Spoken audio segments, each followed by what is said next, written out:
Hello, I'm the thinker.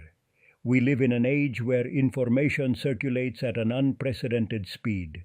Every day, new conflicts emerge, new tensions, new crises that seem urgent, decisive, and definitive. Social media, the press, and leaders around the world bombard us with contradictory narratives. And yet, the more information we receive, the less we truly understand what is happening. Geopolitics, as it presents itself today, has become a vast stage for conflicting narratives. Each power constructs its own version of events. Each society adopts the narrative that best suits it. Every conflict is explained from multiple angles that compete for our attention and our loyalty.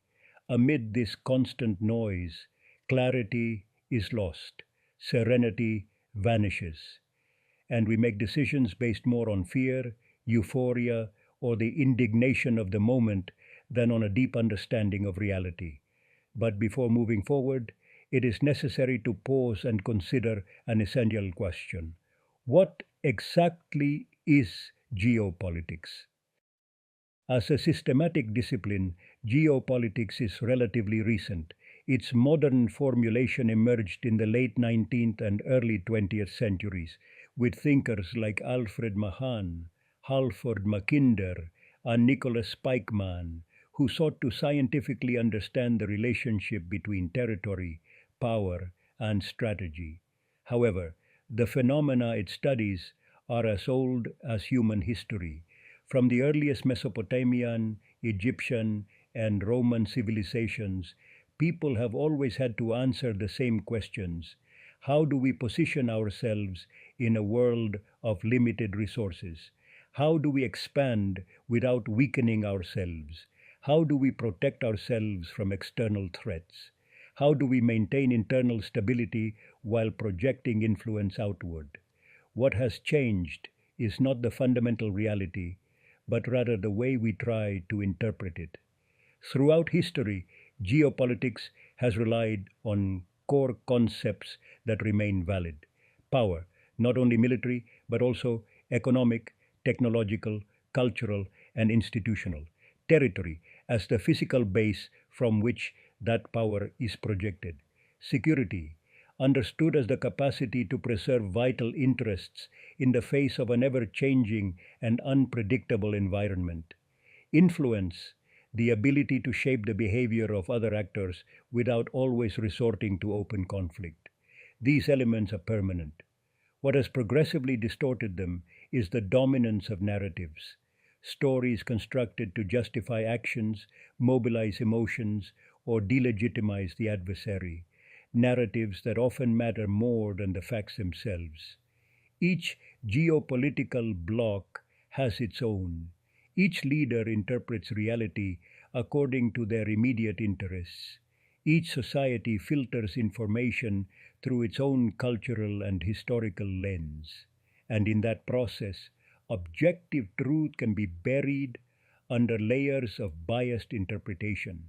That is why much of contemporary geopolitics has become a battle of narratives rather than an exercise in serenely understanding reality. Then, an inevitable question arises, almost obligatory for anyone seeking clarity. Is it possible to understand the world without getting caught up in these narratives? This is where a different, deeper, and more useful perspective begins to take shape. Stoic geopolitics. It's not just another academic theory.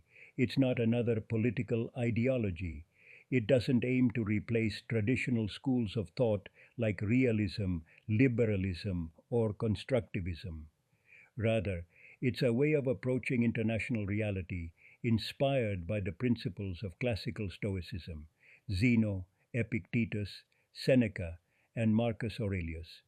Stoicism teaches us to observe clearly, to distinguish the essential from the incidental, and to act with virtue and prudence, even in the face of adversity.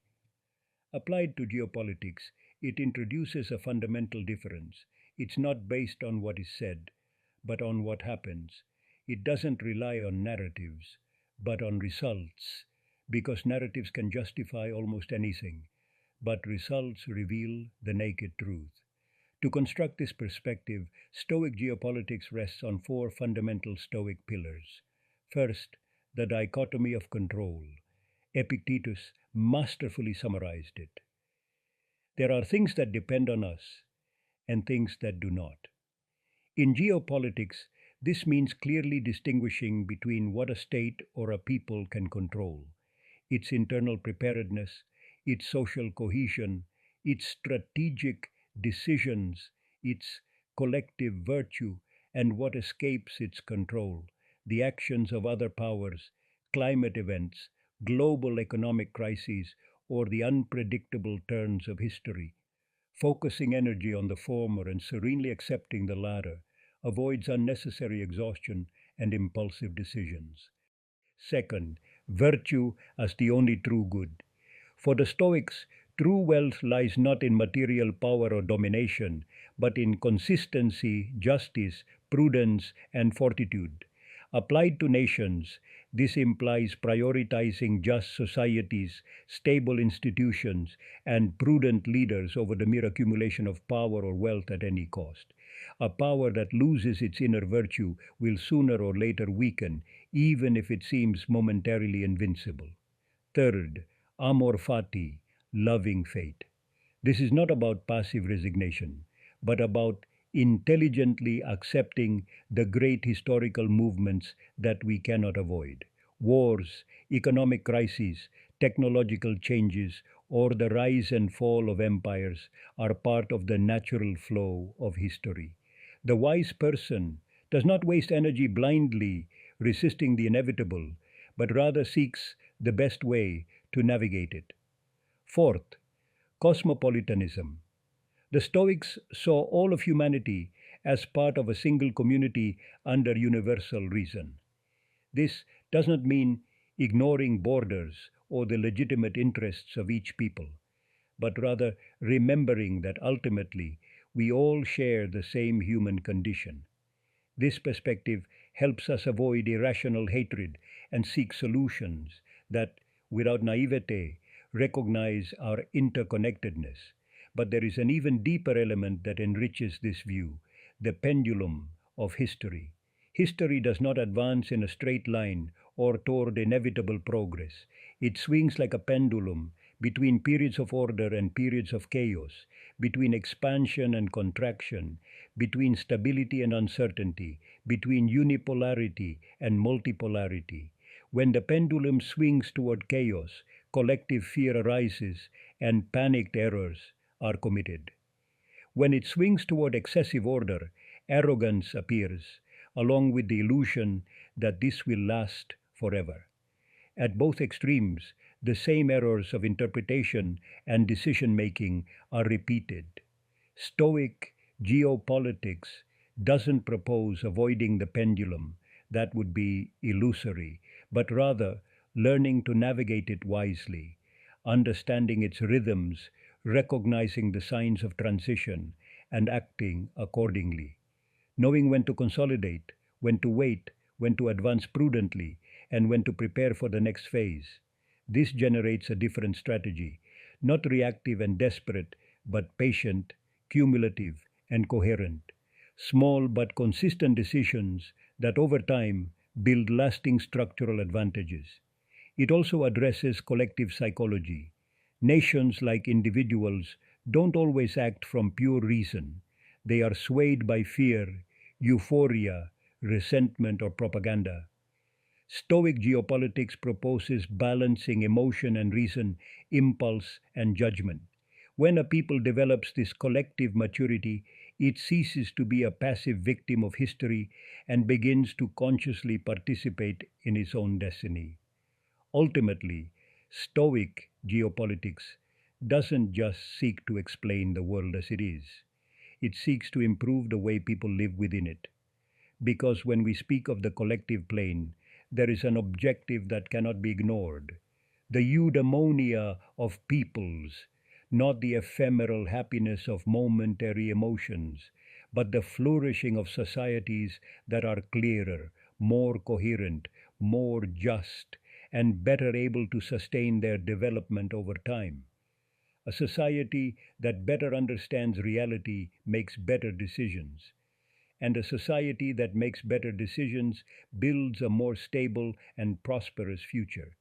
Perhaps we cannot stop the pendulum of history, but we can learn to navigate it with greater wisdom and virtue. And in that capacity, much more is defined than we realize, because ultimately it is not only major events that determine the course of nations, it is the people themselves, and the clarity, serenity, and coherence with which they understand and confront them. This is only the beginning.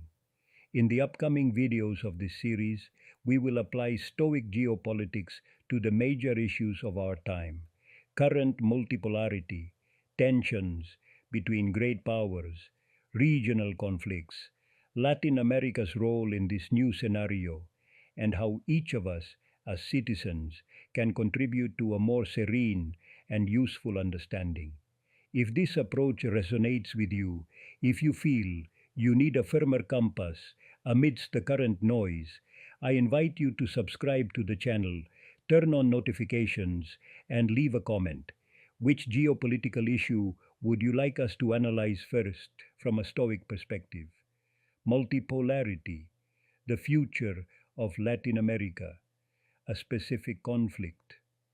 Thank you for joining me on this new path. Together, let's seek clarity where others only see chaos. See you in the next video. The Thinker.